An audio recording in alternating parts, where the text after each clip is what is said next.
Então, boa noite. Vamos começar hoje o capítulo 10 do Evangelho segundo o Espiritismo. Hoje é dia 27 de janeiro de 2025. Estamos na rua Osanã, 319, no bairro Piranga. Estudo segunda, quarta, quinta, sexta. Domingo. E domingo. E Belo Horizonte. Então vamos lá, gente. Ele começa com 2 versículos e já chama muito a atenção algumas palavrinhas.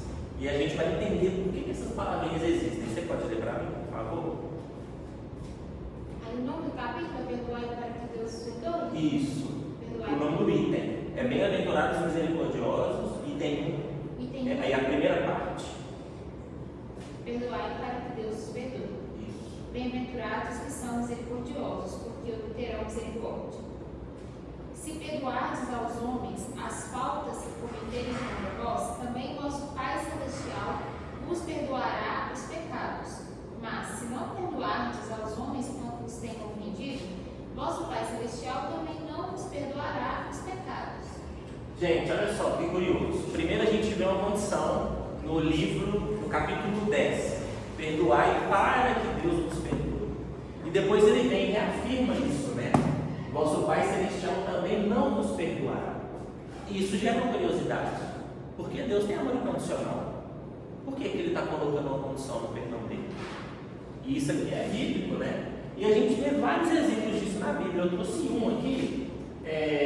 Olha lá. Amai os vossos inimigos e orai pelos que vos perseguem, para que vos torneis filhos do vosso Pai que está no céu. Ué, eu já não sou nascido de Deus desde o princípio? Ou eu só sou nascido de Deus depois que eu amo? Então eu sou adotado, né? Alguém me criou e depois que eu amei, fui adotado e virei filho dele. Então a gente tem essas curiosidades na Bíblia. E a gente começa a entender aqui a primeira pista, que ele está falando de perfeição. Olha só. Sede vós, pois perfeito, como é o vosso Pai Celestial. Então isso aqui a princípio é um convite para que nos tornemos co-criadores, para a gente deixar de ser criatura e nos tornar co-criadores, ser perfeitos como é o vosso Pai Celestial. Bom, até então, até hoje é só o Cristo, né? Pelo menos aqui na Terra. E aí, a gente vê mais uma vez condições no item 4. Ai daquele que diz: nunca perdoarei esse, se não for condenado pelos homens, selo-á por Deus. Com que direito reclamaria ele o perdão de suas próprias faltas, se não perdoa as dos outros? Jesus nos ensina que a misericórdia não deve ter limites, quando diz que cada um perdoe ao seu irmão, não 7 vezes, mas 70 vezes 7 vezes. Olha só, mais uma condição. Se não for condenado pelos homens, selo-á por Deus. Ué, mas a gente vai lá na questão 1009 e fala que Deus não condena. O que está acontecendo? Por que essas palavras bíblicas trazem essa dúvida, né? Não vou falar que é inconsistência, porque as palavras sagradas são assim perfeitas. Mas por quê? E aí que a doutrina espírita vem para explicar para a gente o que Cristo quis dizer com essas palavras. Por que tem condição o perdão? De que ele está falando? Será que ele realmente está falando de Deus? Será que Deus realmente tem essa condição? Nós vamos entender. Olha só, quando é que o perdão nos é revelado? Vamos ver a primeira passagem onde a gente fala de perdão na Bíblia. Está lá em Gênesis. Olha só. Falou Caim com seu irmão Abel, e estando eles no campo, Caim se levantou contra seu irmão Abel e o matou. Aí olha só. Aí Caim é o assassino lamentando com Deus. Você pode ler para a gente, por favor? Eis-te hoje me lanças da face da terra, também da tua presença ficarei escondido, serei fugitivo e vagabundo na terra. Qualquer que me encontrar, matar-me-á. O Senhor, porém, lhe disse: portanto, quem matar a Caim, 7 vezes sobre ele cairá a vingança. E pôs o Senhor um sinal a Caim, para que não o ferisse quem quer que o encontrasse. Gente, Caim, escondido de Deus, Caim, se uma pessoa convivia com Deus, ele certamente sabia que não poderia esconder nada. escondendo por trás dessas palavras. E olha aqui, ó, o arrependimento, ele se julgando. E olha que ele falando aqui, ó. Aí ele se condena, ele se arrepende. Lembra que a gente aprendeu na aula de cólera que melhor que pode sair da raiva do arrependimento? Olha o Caim se arrependendo, ótimo.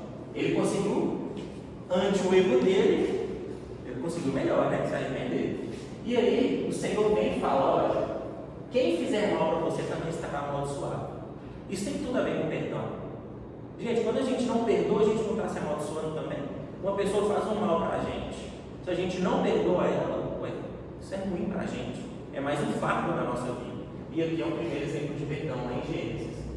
Deus fala: Caim, você é culpado. E quem não te perdoar, 7 vezes sobre ele cairá a vingança. Então é o primeiro exemplo de perdão que a gente tem na Bíblia do Velho Testamento. E aí a gente volta, né, a falar sobre sede vós perfeitos, perdoe, temos que perdoar. E vamos lá. Por que tantas condições? Aí eu peguei 3 exemplos, né? Tem vários, na Bíblia você vai encontrar vários, principalmente no Velho Testamento. Olha só, perdoai para que Deus os perdoe, lá no capítulo Deus.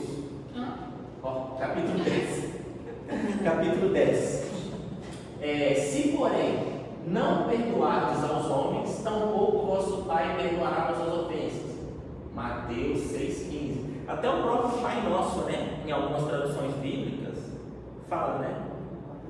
Perdoai as nossas ofensas assim como nós perdoamos.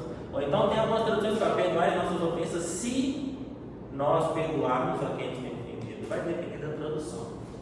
Mas só de abrir imagem para esse tipo de interpretação já nos quer dizer alguma coisa, né?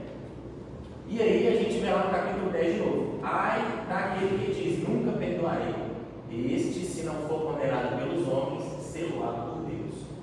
E aí a gente vai começar a entender quem é esse Deus que não perdoa. Será que é o Deus onipotente? De que a gente está falando? Olha só, como que Deus se manifesta? Vamos ver o que o livro dos Espíritos fala para a gente. Aonde que está a manifestação de Deus?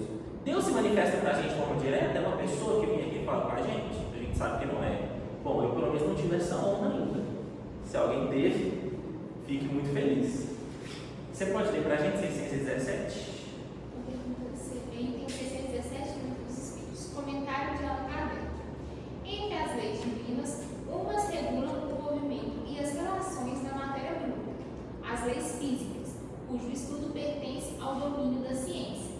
As outras dizem respeito especialmente ao homem considerado em si mesmo e nas suas relações com Deus e com seus semelhantes.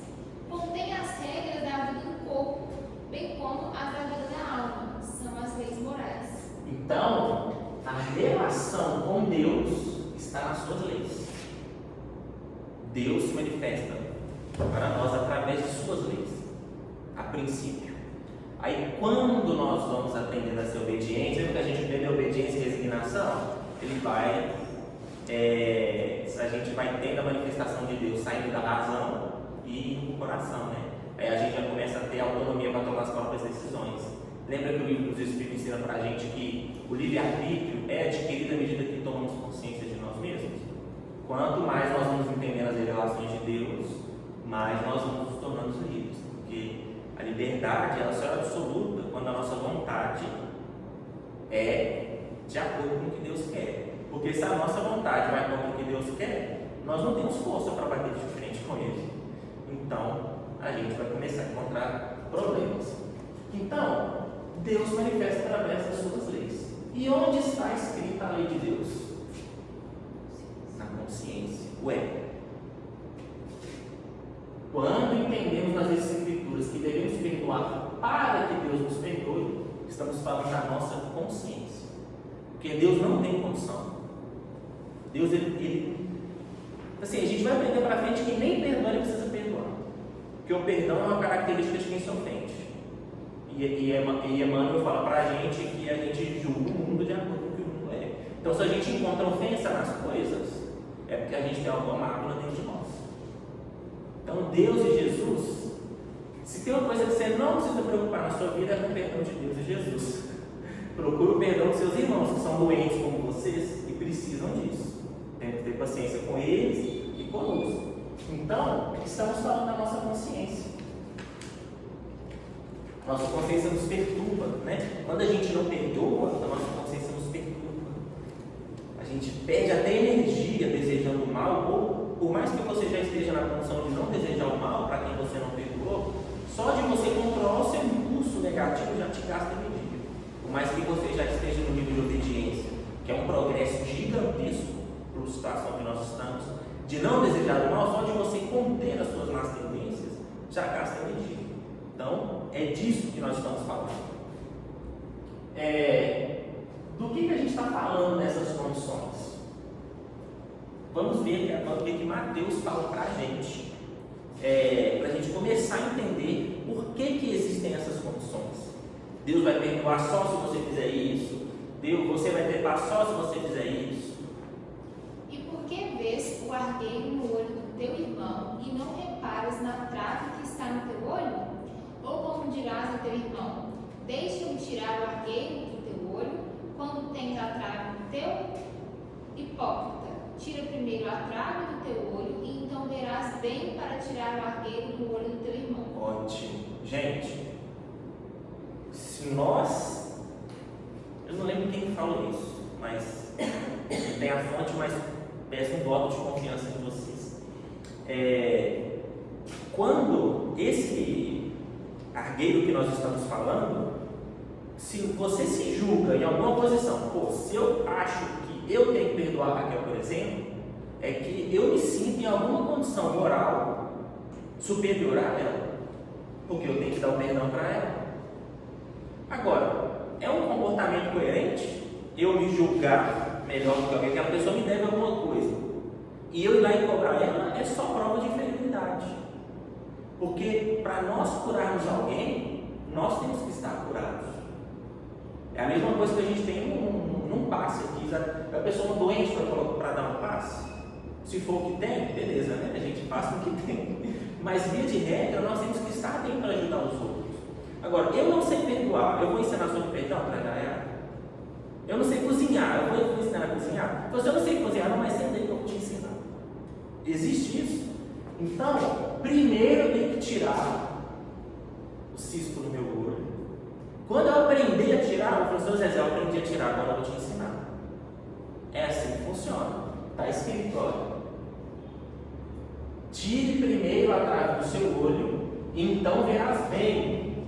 Lembra da luz? É o Evangelho, é a luz. Então, verás bem para tirar o argueiro do olho do teu irmão. Então, o perdão é sobre isso. A necessidade de perdão representa uma mácula. É simples, apesar de ser difícil de lidar com isso, é difícil curar isso em nós. A necessidade de perdoar alguém, se nós sentimos que alguém nos deve algo, é uma mácula. A necessidade de ter o perdão também? Com certeza. Com certeza. Quantas vezes, lembra que a gente viu aquele filme? Não é uma cena de filme que eu trazer. Que a gente viu aquele filme Prova de Fogo. O cara ficou perguntando assim, nossa, mas como é que eu vou tolerar minha esposa se ela me maltrata, se ela faz isso comigo, faz aquilo, e aí apareceu a cruz do Cristo. O que a gente faz com Cristo? A gente fala mal do nosso irmão, a gente trata mal as pessoas, a gente faz muitas coisas ao contrário do que ele veio ensinar e está triste com a gente. Não, de jeito nenhum. Posso fazer um comentário? Mas a necessidade do perdão que a Jaiara fala, para mim está mais vinculado à reparação. Porque se você tem a necessidade do perdão, significa que você já se arrependeu. Ah, sim, e entendi. se você se arrependeu, você pode reparar. Ótimo. Entendeu? Aí é diferente.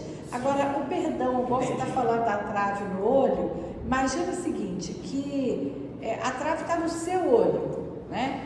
Vamos imaginar, então está no meu olho. Se eu não perdoo, eu não interfiro em nada na visão do outro. Sim.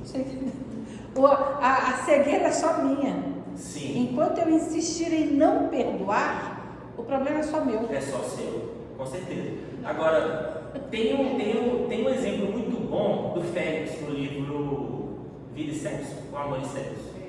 Sexo e Destino. Sexo e Destino. Ele já havia perdoado todo mundo que havia feito mal para ele, mas ele via a necessidade pessoal dele de que aquelas pessoas o perdoassem. Por mais que ele perdoando todos, ele já estivesse imune a qualquer mal que aquelas pessoas pudessem fazer, perdoando. Você viu que foi abaixando, né? Por mais que ele tivesse perdoado, ele buscou o perdão. Isso é ser o Criador. Ali é a reparação. Isso. Ele deu um passo além. Isso. Além de reconhecer, ele quer reparar. É diferente. Isso é uma coisa que nós recebemos até uma psicografia a respeito disso, que fala que as leis de Deus, a gente não precisa esperar que ela vá na nossa porta. Quando a gente tem lá ação e reação, a gente sabe que existe. Eu preciso esperar chegar a um ponto crítico de criar uma circunstância. Eu não posso tentar reparar meu erro antes que tudo aconteça. Isso é ser um criador. O Félix fez. Você, olha, eu fiz o mal com aquelas pessoas, eu sei que foi um mal mútuo, eu já perdoei, mas elas ainda não se perdoaram. E se eles estão nessa condição hoje, pelo menos um pouco eu tenho isso. Então eu vou ser co-criador e vou buscar isso. Então esse é mais um ponto de vista muito bacana da gente pensar. Até aqui, tudo ok, pessoal? Certinho? Tirou a dúvida? Zezé respondeu, né? Isso aí. Olha, ninguém está livre da mácula. De mácula, né? Aí aqui, assinado no Espírito que eu conheci, no pleno de provas e expiações. Então vamos ler com cuidado. Ninguém está livre de mácula. Sempre que perdoamos alguém, alguma imperfeição que nos leva a sentir ofendido é desativada. Beleza? Porque a gente pinta o mundo com a boca que a gente conhece. Se eu perdoei aquela imperfeição, alguma coisa eu venci. Isso é maravilhoso. A gente desativa alguma coisa dentro de nós. A necessidade de perdoar é um sintoma de perfeição.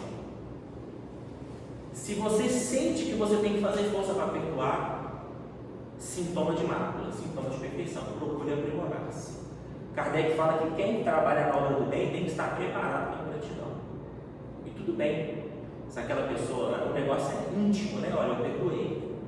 Você não necessariamente precisa procurar conviver com aquela pessoa, porque não os deixa enganar, né? Mas quando olhar para aquela pessoa, não posso desejar mal por ela. Beleza? Isso é um exemplo claro. Até no trabalho de um centro espírita, às vezes a gente não precisa desejar mal para ninguém, mas se aquela pessoa não está preparada, a gente não vai se deixar enganar, né? Ela não vai fazer aquele trabalho. Não nos deixe enganar.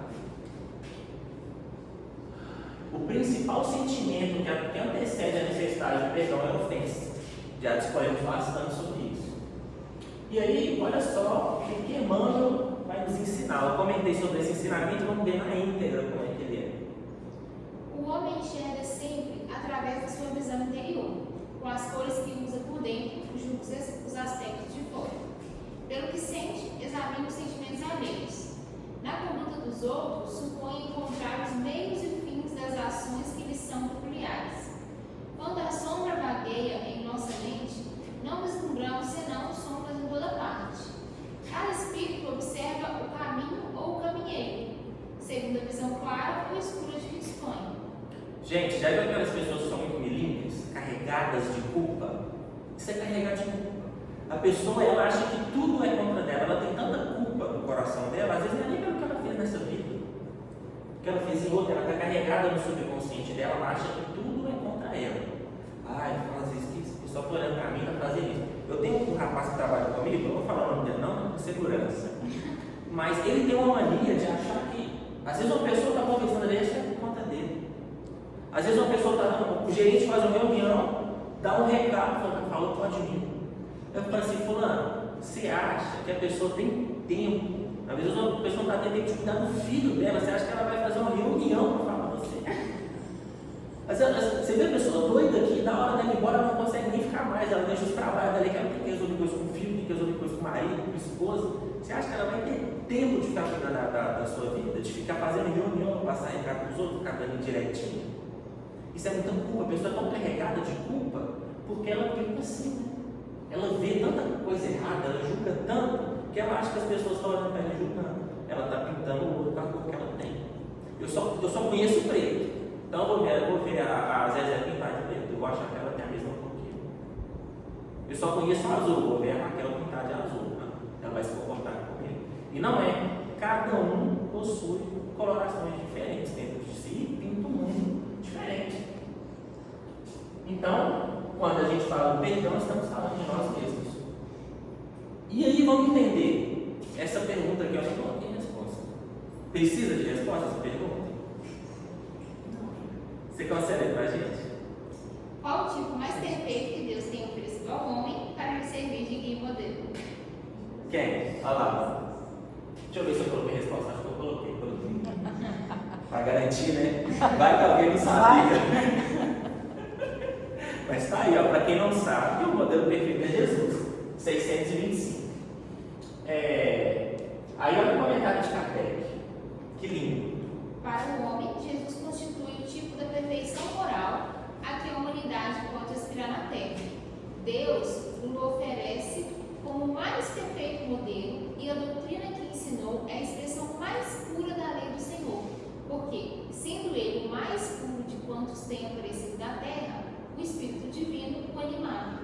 Gente, falando do livro... Olha só, você acha que um cara desse aqui vai ficar ofendido com alguma coisa?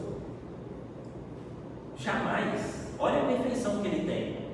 Você viu como é que se comporta, né? O espírito, voltando no Fênix lá. Uma confusão, né?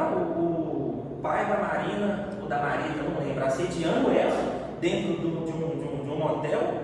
E o Fênix tranquilo, falou assim: não tem o que fazer agora, nós vamos ter que procurar alguém. E foi tentando influenciar as pessoas. André Luiz louco, meu Deus do céu, o que está acontecendo? E olha, o Fênix, com calma, disse: olha, vamos ver o que dá para fazer. Vamos focar no resultado. Então, quando a gente acaba nos desviando do caminho que o Cristo nos ensinou, ele não entra em desespero, nem fica chateado com a gente. Ele já começa a mexer as peças para que nós nos deparemos com as circunstâncias que sejam as melhores para nós. Esse cara jamais vai ficar chateado com a gente. Sendo Jesus o modelo e guia perfeito da humanidade, teria ele a ofensa dentro de si? De forma alguma. Se ele não tem, Deus obviamente também não terá. E aí a gente encontra as respostas do porquê que essa questão do para que Deus nos perdoe, está falando da consciência, né? Porque Deus manifesta pelas leis. E as leis estão na nossa consciência. Então não tem nada a ver de forma objetiva nem com Deus nem com Cristo quando a gente coloca essas condições. Estão falando da nossa consciência. A nossa consciência tem condição. Se a gente comete um erro e não repara, sabendo que aquilo está errado, aquilo nos incomoda. Que bom, né? Me veio agora em mente que quando o indivíduo não perdoa, é porque de alguma forma, no inconsciente, ele quer manter o vínculo com aquela outra pessoa. Com toda certeza. Briga de trânsito. Sempre falo isso com a Jair. Cara, vamos supor que você bate na frente do carro. Você está errado. Às vezes, nos últimos 6 meses, aquele é o único momento que aquele cara está você.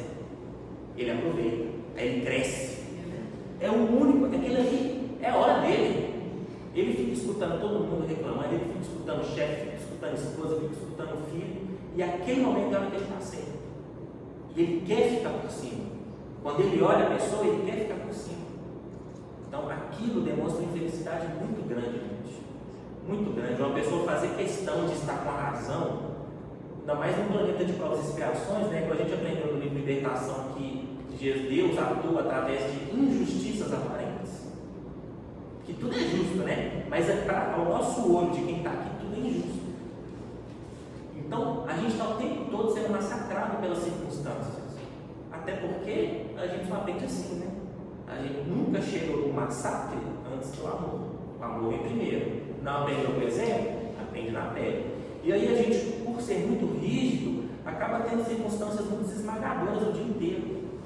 E aí a pessoa encontra uma circunstância em que ela está certa, ela fica feliz. Já aconteceu com a Jaiara também, na porta do supermercado.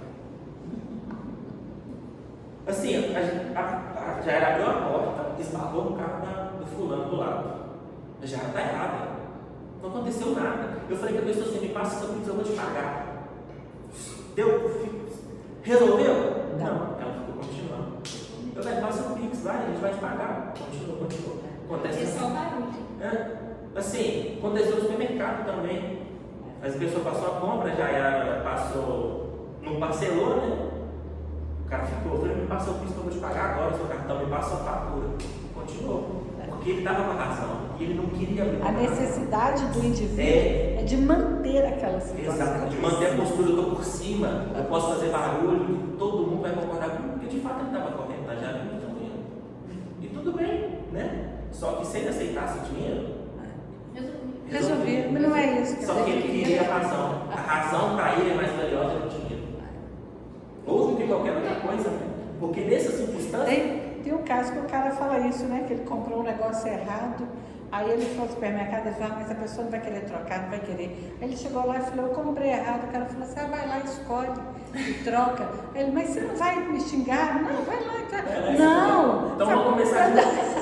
Vamos começar de novo. Você entendeu? Não, porque assim, ele falou, não, mas como assim, né? Foi tão fácil. Não é, a pessoa às vezes quer o complicador, que é o momento dela. Então, esse vínculo que você cria na situação, ele é seu, não é do outro. Sim. O próprio livro do Evangelho segundo Cristo fala que nesse plano nosso dificilmente a gente vai encontrar uma infeliz.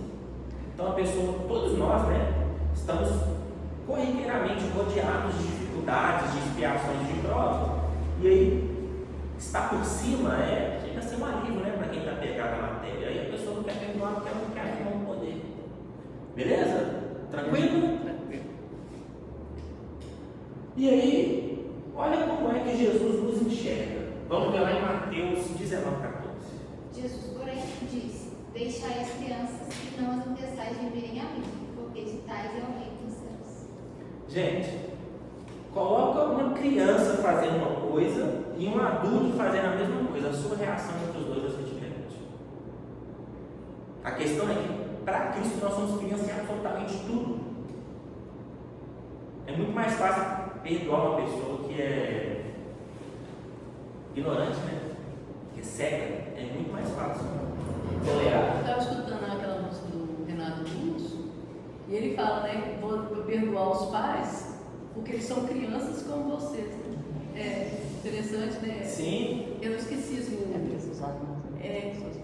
Aí é preciso amar. Essa letra, o Renato Russo ele tinha uma capacidade de fazer umas letras. Você culpa seus pais por tudo. Isso é um absurdo. Eles são crianças como você. Isso. O que você vai ser quando você crescer. Exatamente. Olha a percepção fina dele, né? São crianças como você. Mas, gente, Deus se manifesta através de muitas coisas. Na aula passada eu passei um filme de comédia aqui e mostrei dentro da obra de Kardec que aquela afirmativa do filme de comédia estava correta. Então Deus se manifesta através de muitas formas. Você lê pra gente o capítulo 8, item 18? Profundas em sua simplicidade, essas palavras não continuam um simples chamamento dirigido às crianças, mas também das almas que gravitam nas regiões superiores, onde o infortúnio desconhece a esperança. Jesus chamava a si a infância intelectual da criatura formada, os fracos, os escravizados e os viciosos. Gente, o Cristo, ele tem 4,5 bilhões de anos no mínimo. Quer dizer, 4,5 bilhões de anos atrás, ele já era um Cristo. Nós seremos crianças para Cristo, assim, por toda a eternidade, né? Porque ele vai ter a nossa idade mais a que ele já tinha. Então, assim, nós nunca ofenderemos esse cara. Ele deve falar assim, mas que menino birrento. Exatamente, teimoso. Mas com raiva ele não fica. Então, assim, eu vou repetir: o perdão, a qualquer doutrina ou qualquer religião cristã que venha por condições do perdão do Cristo ou de Deus, está fazendo proselitismo. Se nós, imperfeitos como somos, não condenaríamos o nosso filho ao inferno eterno, Cristo faria, que ama muito mais que nós e que é muito maior que nós, jamais. E Deus, então? Jamais. Todo mundo tem salvação, gente. E aí, Paulo reforça isso. Olha só. Ufa-te. É um alívio, né? Falta pouco, Zé. Só mais uns 4 bilhões de anos. Estamos quase lá. Quando eu era menino, pensava como menino, mas logo que cheguei a ser homem, acabei com as coisas de menino. Então Paulo já entendia. Olha como é que Paulo se perdoou. Eu era um menino. Saulo era um menino, mas mas agora eu sou homem e vou fazer coisa de homem. Mas quando era menino, eu fazia coisa de quê? De menino. Então, olha Paulo se perdoando, que coisa maravilhosa. Reconhecendo, né, que ele estava na infância dele, moral. Isso a gente tem que fazer conosco também. Às vezes, principalmente, eu lembro de coisas que eu fazia no passado que chega a me atormentar. Eu não consegui me perdoar de muitas coisas ainda. Sabe quando você pensa no passado e pensa comigo? Olha a mulher de Ló. Isso eu estou me petrificando como uma mulher de Ló. Tem que fazer igual o Paulo. Reconhece que você era criança. Age agora como adulto. E age agora como adulto aqui pra frente. Pronto. E pensar que uma criança, um bebê, para crescer, né, em termos materiais, em termos fisiológicos, precisa de alimento. Para ele, né? O alimento para a gente tirar a gente da nossa condição de criança espiritual é o evangelho. Sim. Né? E aí a gente vai se nutrindo. E esse alimento, ele tem que ser, ele é homeopático mesmo, ele não dá conta de, por exemplo, de uma vez só absorver tudo. Então, aos poucos a gente vai, e aí a doutrina ela vem com essa missão de ser também o explicador prometido, que ela é o consolador, mas ela é o explicador. E na medida que a gente vai ter essa visão avançada do Evangelho, a gente vai pouco a pouco amadurecendo. Sim.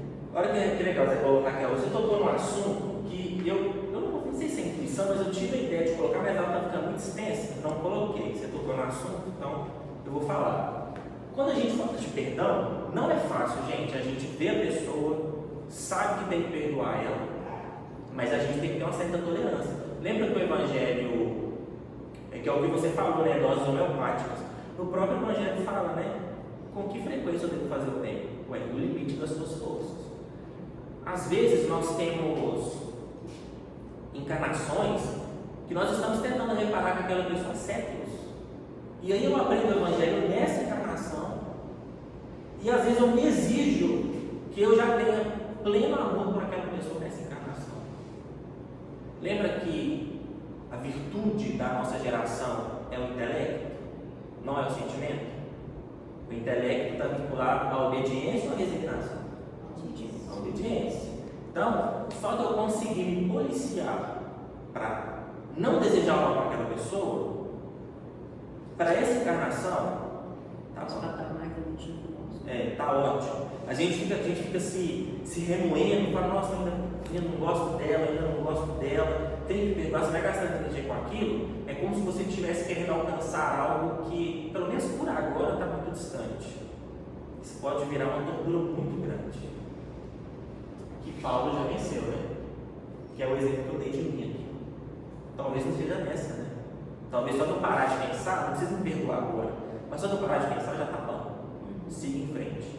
Então a gente tem que se policiar para a gente não se torturar com o perdão. No limite de nossas forças, igual o Evangelho nos ensina.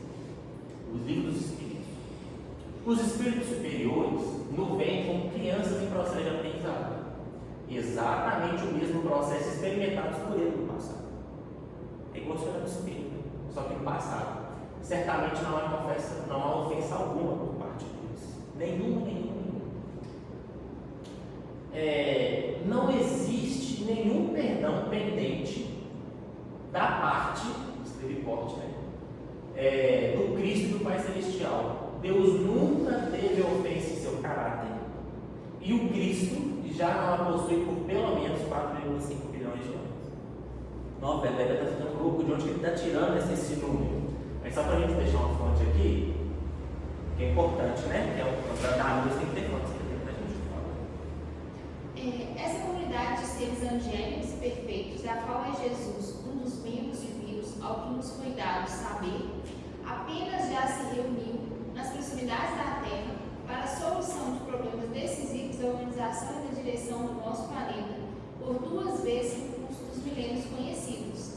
A primeira verificou-se quando o orbe terrestre se desprendia da nebulosa solar, a fim de que se lançasse no tempo e no espaço as balizas do nosso sistema cosmogônico e os pródromos da vida na matéria em ignição do planeta, e a segunda, quando se decidia a vinda do Senhor à face da terra, trazendo à família humana a lição imortal do seu evangelho de amor e redenção.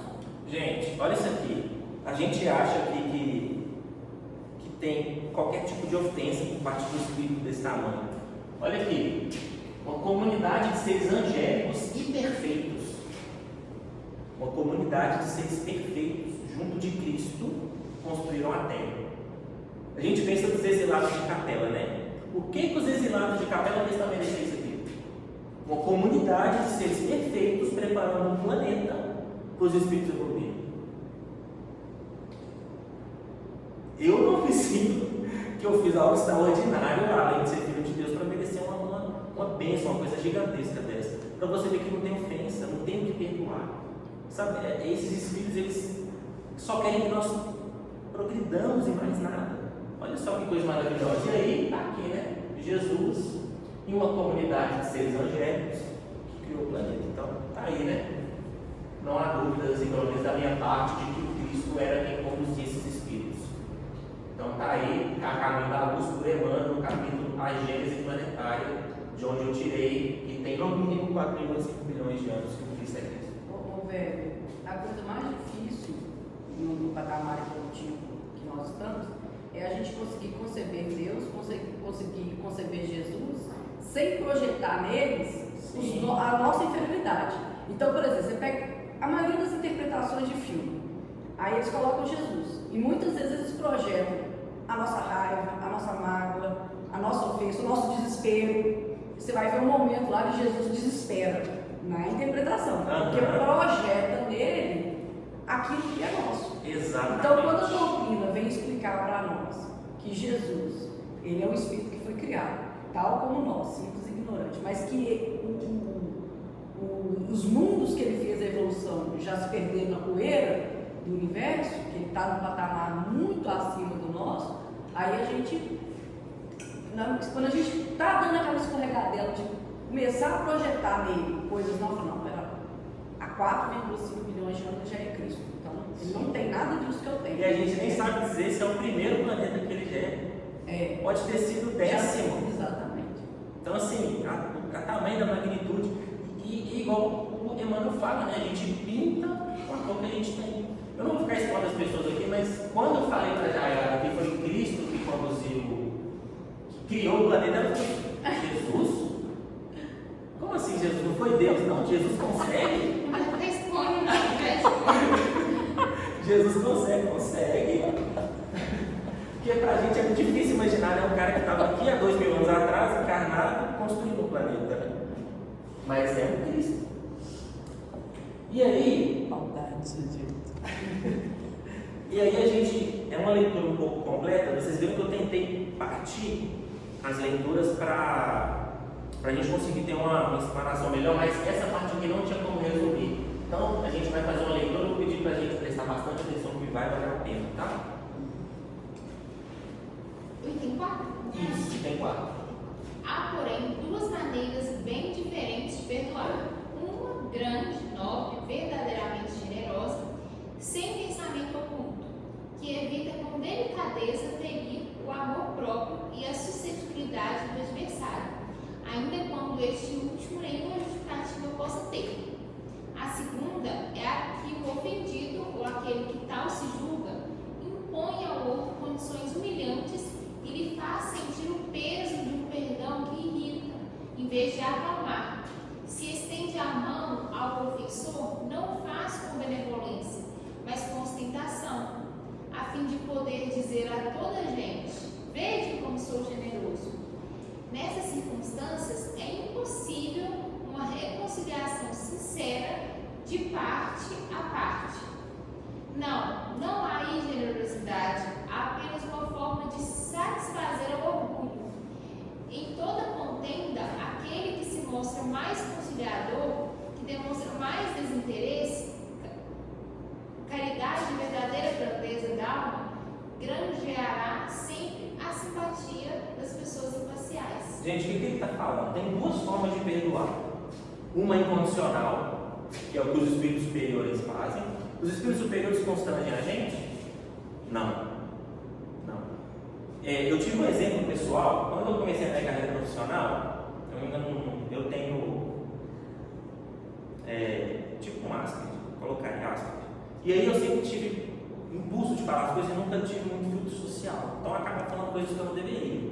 E aí teve um dia que a gente fez uma reunião, foi quando eu trabalhava até com auditoria, e aí o rapaz, depois da reunião, me chamou para conversar com ele. Você falou isso aqui, eu não gostei. Me senti mal ofendido, ou seja, ele chamou minha atenção, ninguém ficou sabendo, só eu e ele, o problema foi resolver. Ele não quis chamar atenção, ele não quis mostrar para ninguém que ele estava com razão. Ele estava, né? Ninguém deve fazer as coisas para ofender os outros. Olha lá, com delicadeza, tá vendo? Que evita com delicadeza ferir o amor próprio e a suscetibilidade da dimensão. Ele poderia ter falado aquilo ali na frente de todo mundo. Eu era estagiário, só que ele atrapalharia a visão que os meus gerentes tinham de mim. Ele atrapalharia a visão que os outros estagiários tinham de mim. Ele se preocupou com isso. Não foi com ternura, não foi com amor. É assim que os espíritos superiores trabalham. E tem o outro, né? Que a gente impõe aos outros condições. Não, só para te perdoar, se na próxima encarnação eu vim aqui e não estava perto.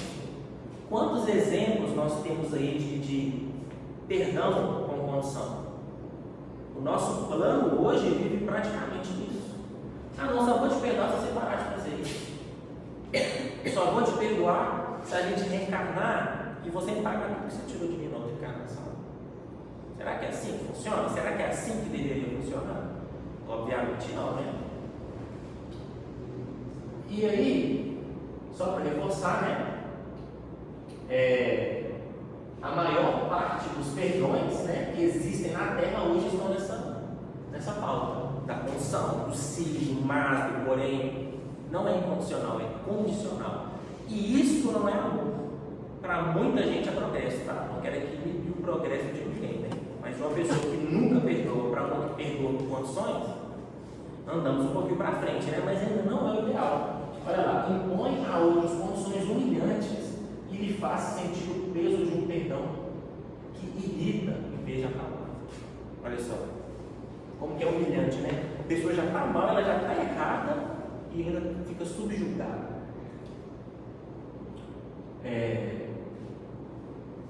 Ordenou o Senhor Deus ao homem, dizendo: de toda a árvore do jardim podes comer livremente, mas da árvore do conhecimento do bem e do mal, dessa não comerás, porque no dia em que dela comeres, certamente morrerás. Mais uma vez, né? Uma coisa que você não foi interpretada, vai aparecer Deus ameaçando alguém de morte. E por que isso tem a ver com perdão condicional?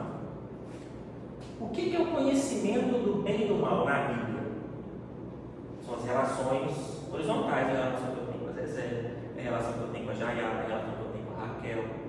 As relações verticais são as relações que eu tenho com Deus, com Jesus. Então, as expiações estão na pauta horizontal. Perdão está na pauta horizontal. E por que Jesus orienta a não comer o conhecimento do bem e do mal? Gente, a gente não tem condição nenhuma de julgar o que é bom e o que é ruim. Só pelo nosso caráter de espírito imperfeito, nós já não temos discernimento. E de nós estarmos encarnados, esquecendo tudo que a gente viveu, menos ainda.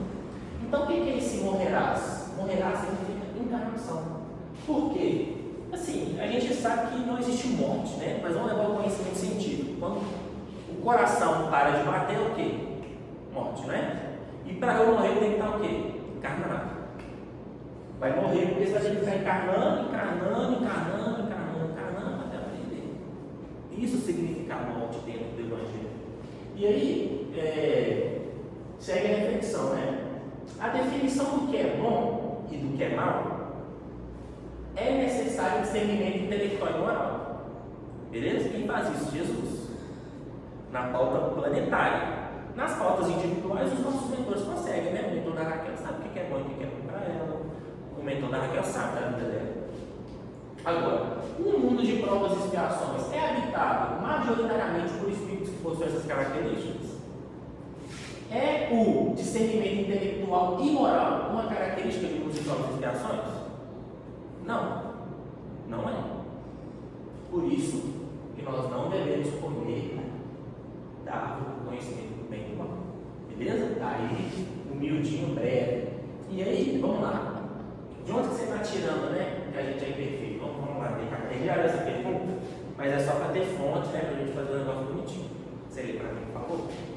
Observações preliminares. Os espíritos admitem geralmente 3 categorias principais ou 3 grandes divisões. Na última, aquela que se encontra na base da escala, estão os espíritos imperfeitos, caracterizados pela predominância da matéria sobre o espírito e pela propensão ao mal. Ótimo. Uma pessoa que é propensa ao mal, sabe o que tem discernimento das coisas? Nenhum, né? É o que nos caracteriza.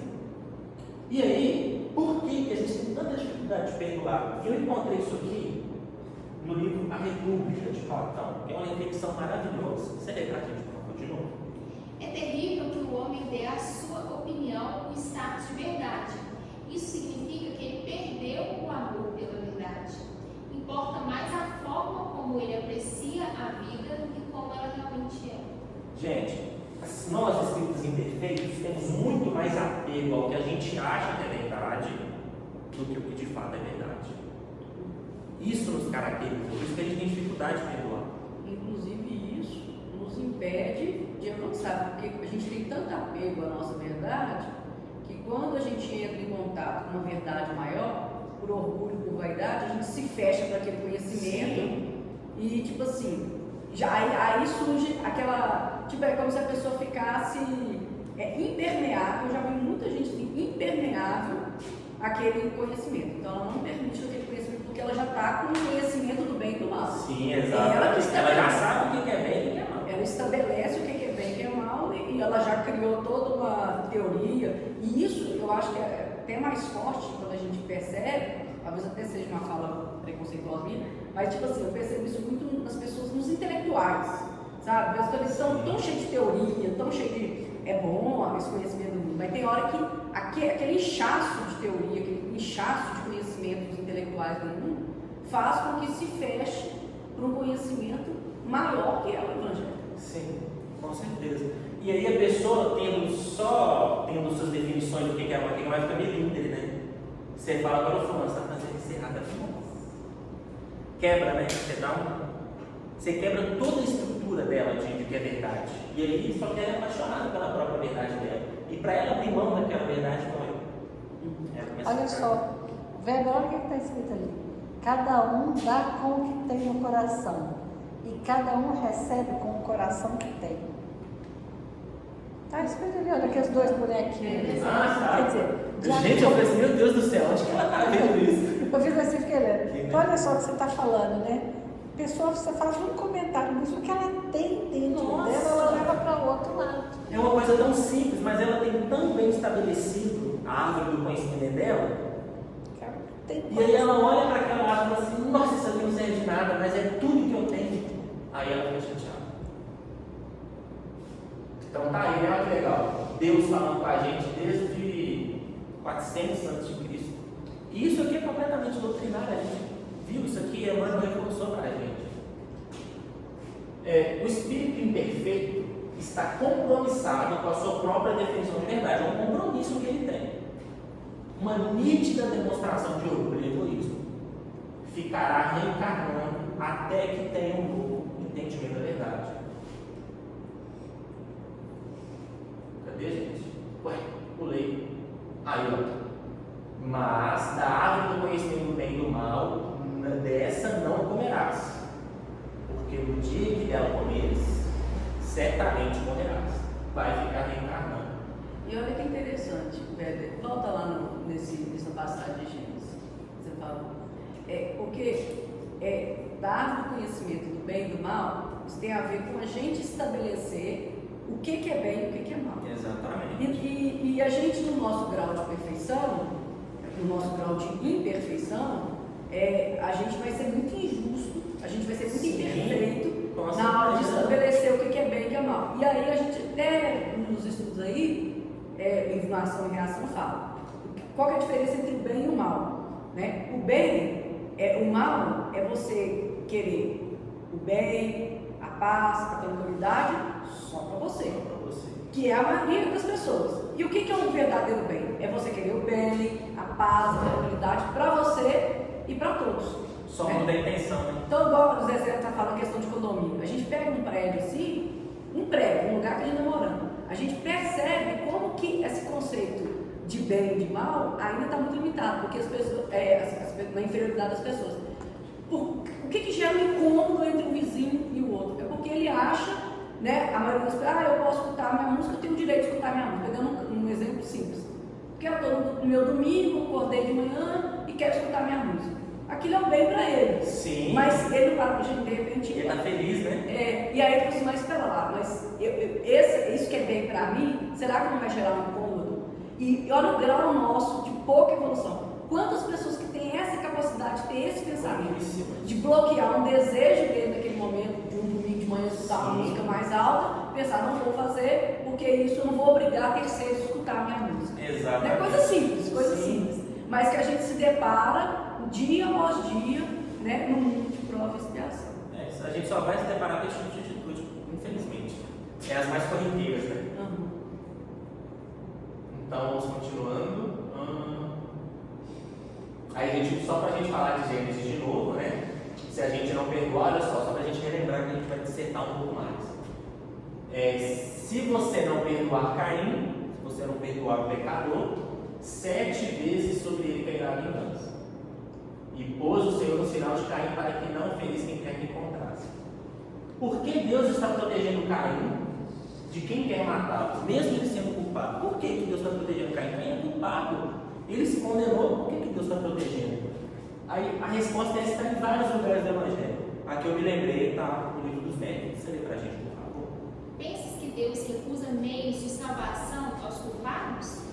Ao contrário, multiplica-os no caminho que eles percorrem, põe-os nas mãos deles, cabe-lhes aproveitá-los.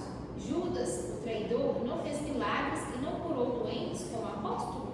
Deus permitiu que ele tivesse esse dom, para mais odiosa tornar os seus próprios olhos a traição que praticou.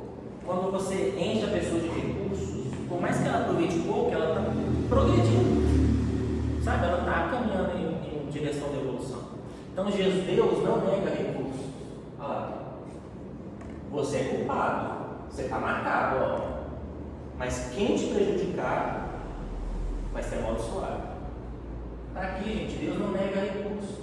Para chover para os bons. Sim. Então aqui, ó, Deus não nega recursos. E esse tipo de justificativa de Deus estar protegendo Caim, você vai encontrar na obra quase toda. A que me mais marcou foi essa, mas você vai encontrar em várias, não é só aqui não.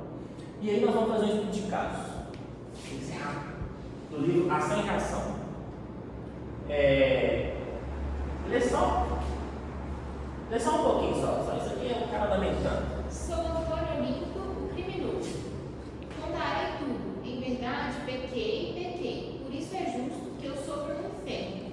O fogo tortura minha alma sem consumi-la, e o remorso nem sei. Se eu soubesse, não teria cometido a falta. Entretanto, não pude resistir à ambição. Beleza. Vamos prolongar, não, o tempo está acabando. Gente, isso aqui é no livro Ação e Reação. Um espírito que estava hipnotizado no plano das trevas. O mentor deu um passe nele, né, magnetizou ele, e a primeira manifestação de consciência que ele teve foi essa. Criminoso. Parece que nas reuniões mediúnicas, né, os espíritos vêm meio entorpecidos. Tá aí, ó. Por quê? Tá bom? Não é hipnose. Vocês notaram alguma semelhança com essa pessoa se lamentando? Olha só. Lá em Gênesis de novo.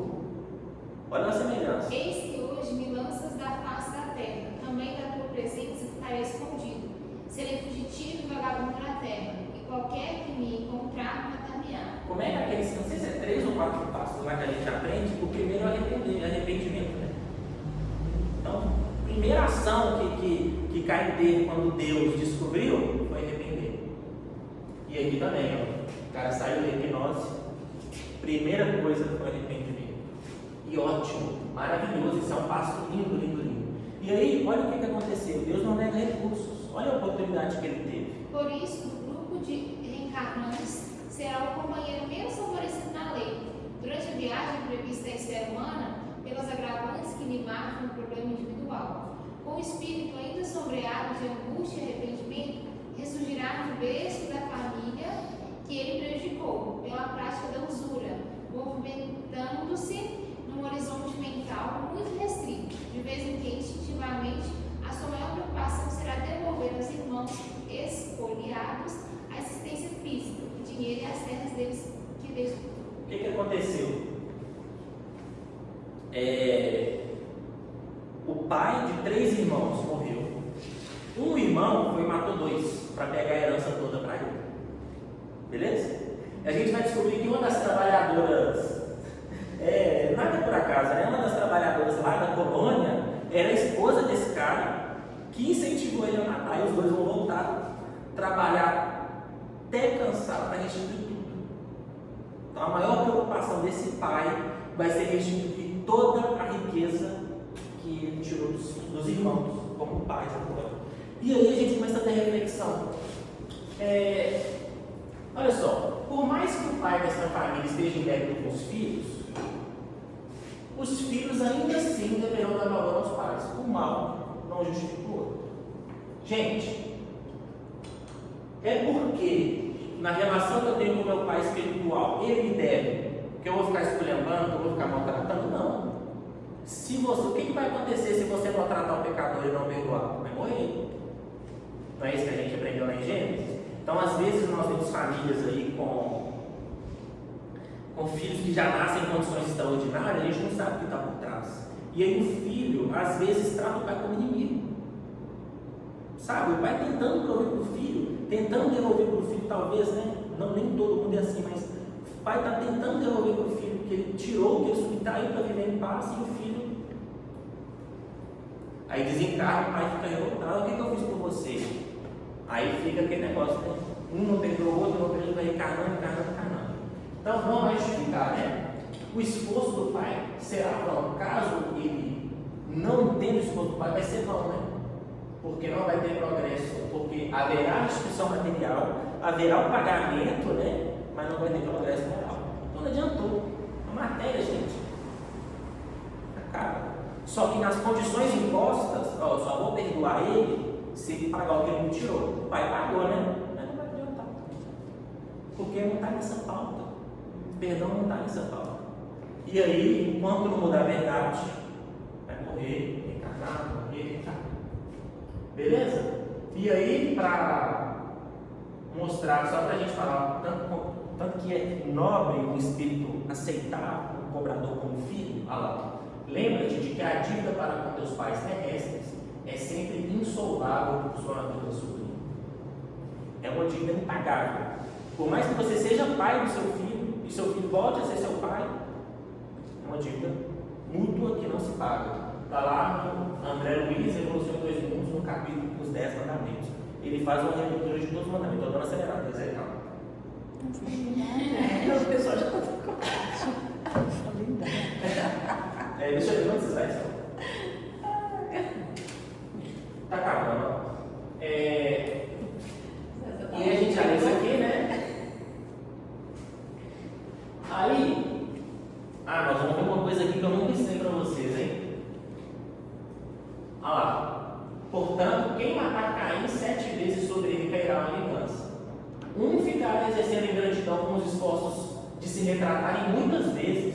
Pô, mas você falou que se eu fosse seu pai e te desse dinheiro, você ia me perdoar? Eu fui seu pai e te dei dinheiro, você não perdoou. Por que você fez isso? Você fez cansado? Aí começa. Até que a paixão pela própria verdade seja sublimada para a verdade do Cristo. Beleza? E aí, por que a gente tem que perdoar, né? Jesus fala que a solução do perdão tem que perdoar 70 vezes 7. Por quê? A primeira revelação do perdão veio em forma de lei. Foi uma ameaça, né? Se você não perdoar Caim, você vai morrer. Assusta. É a lei. A primeira revelação veio em forma de lei. Na pauta da obediência. Mas este não é o perdão verdadeiro. Por que 490 vezes que eu tenho que perdoar?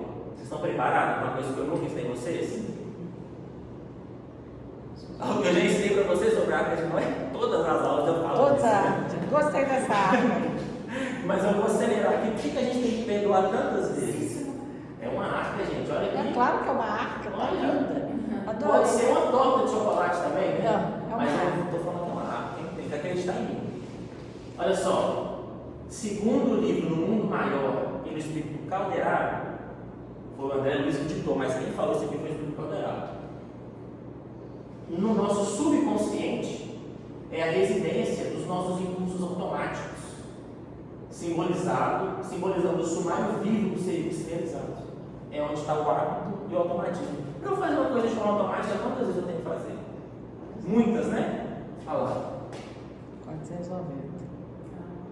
Lê pra gente. Para concluir. Respondeu Jesus, não te digo que é até 7, mas até 70 vezes 7. Perdoando, encarna, faz errada, e fica o pai e o filho encarnando. Perdoa 77. Antes de chegar no 490, já deu água. E já ficou automático. Já ficou automático. Está lá. Oh. Aí o esforço está aqui, né? 70 vezes 7, aí quando você vê, nossa, Pedro falou, nossa, tem que levar 70 vezes 7, todo mundo vai levar 3. Beleza? Tranquilo? Então está concluído, né? Por que a gente tem que perdoar 70 vezes 7? Então, muito obrigado a todos pela presença. Que Deus abençoe todos vocês. Muito obrigado por terem enfrentado a chuva para honrar aqui com essa presença de Deus.